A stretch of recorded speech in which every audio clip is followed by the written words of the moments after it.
আসসালামু আলাইকুম প্রিয় শিক্ষার্থীরা। তোমরা অনেকেই ইমপ্রুভমেন্ট দিতে চাচ্ছ। অর্থাৎ পুনরায় এইচএসসি পরীক্ষা দিবে ফলাফল সন্তোষজনক না হওয়ার জন্য। আবার অনেকেই রয়েছো যারা হয়তোবা ফেইল করেছো বা হয়তোবা করার সম্ভাবনা রয়েছে। এখন এই ক্ষেত্রে সমাধান কি? এক্ষেত্রে কোথায় পরীক্ষা দিতে পারবা? এক্ষেত্রে কিভাবে ভালো প্রস্তুতি নেওয়া যাবে পরবর্তীতে? একটা বিস্ময়কর তথ্য দেই। যারা পুনরায় এইচএসসি পরীক্ষা দেয় অর্থাৎ ইমপ্রুভমেন্ট দেয়, তারা তুলনামূলক খারাপ ফলাফল করে ফেলে দ্বিতীয়বার। কেন এমন হয়? কারণ নিজের মধ্যে একটা সর্বোচ্চ পরিমাণ মনোবল থাকতে হয়। এই মনোবলটা ধীরে কিন্তু ভেঙে যায় দ্বিতীয়বার পরীক্ষা দেওয়ার সময়। এইচএসসি পরীক্ষাটা কিন্তু খুব বড় একটা পরীক্ষা। মাসব্যাপী পরীক্ষা হয়। পুনরায় যে প্রস্তুতি নিয়ে এইচএসসি পরীক্ষা দেওয়া হবে, খুব কম শিক্ষার্থী রয়েছে যারা যথেষ্ট পরিমাণ মনোবল কন্টিনিউয়াসলি ধরে রাখতে পারে। আমি নিজেও কিন্তু ইমপ্রুভমেন্ট পরীক্ষা দিয়েছিলাম।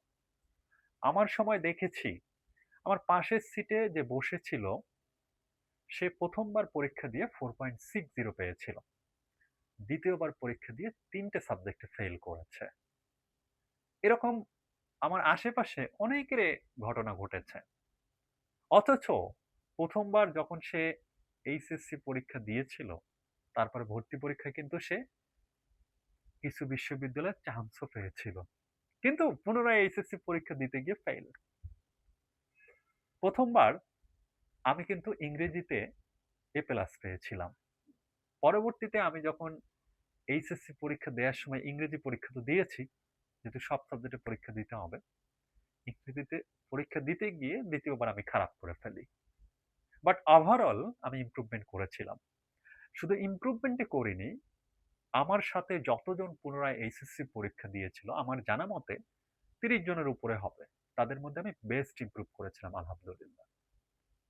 ইমপ্রুভমেন্ট দিলে যে কোনো বিশ্ববিদ্যালয়ে মেডিকেলে ভর্তি পরীক্ষা দিতে পারবে। এক্ষেত্রে ১ বছর ইয়ার গ্যাপ কিন্তু সকল ভর্তি পরীক্ষা মেনে নেয়। বাট তুমি যদি কয়েক বছর ইয়ার গ্যাপ দাও তাহলে কিন্তু ইস্যু হয়ে যাবে। এখন যারা ইরেগুলার অর্থাৎ এক বা একাধিক সাবজেক্টে ফেল করেছো, তারা শুধুমাত্র যে সাবজেক্টে ফেল করেছো সেই সাবজেক্টে পরীক্ষা দিবা। সেখানে যেমন ফলাফল হয়, যে সাবজেক্টে ফেল করেছো বা একাধিক সাবজেক্টে যে ফেল করেছো সেগুলো পরীক্ষা দিয়ে তুমি মেনে নাও, যেমন এইচএসসি ফলাফল হয়। তারপর যেটা করবে যে ভালো একটি বিশ্ববিদ্যালয়ে তুমি যেন চান্স পাও। শুধু ভালো একটি বিশ্ববিদ্যালয়ে না, শখকে শক্তিতে পরিণত করবে। তোমার মধ্যে তো একটা জেদ আছে যে আমি এক বা একাধিক সাবজেক্টে ফেল করেছি, আমাকে দেখিয়ে দিতে হবে আমার নিজের মধ্যে যে একটা শক্তি আছে, আমার মধ্যে সম্ভাবনা রয়েছে। এমনও শিক্ষার্থী দেখেছি যারা প্রথমবার ফেইল করেছে, দ্বিতীয়বার এইচএসসি দিয়ে মেডিকেল বা বুয়েটে চান্স পেয়েছে। এরকম রয়েছে এক্সাম্পল। নিজের মনোবলের উপর সবকিছু।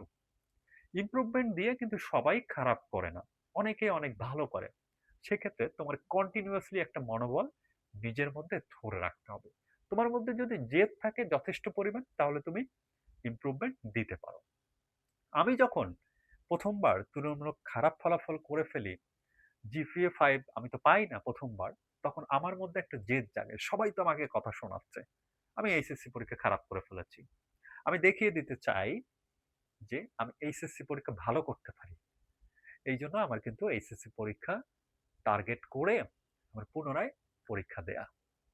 ইনশাআল্লাহ তোমরা অনেক ভালো করবে এবং নিজের মধ্যে একটা আত্মবিশ্বাস নিয়ে এগিয়ে যেতে পারবে। বিশেষ করে আমাদের যারা নিয়মিত ভিডিও দেখো, তারা আমি জানি যে হার মেনে নেবে না।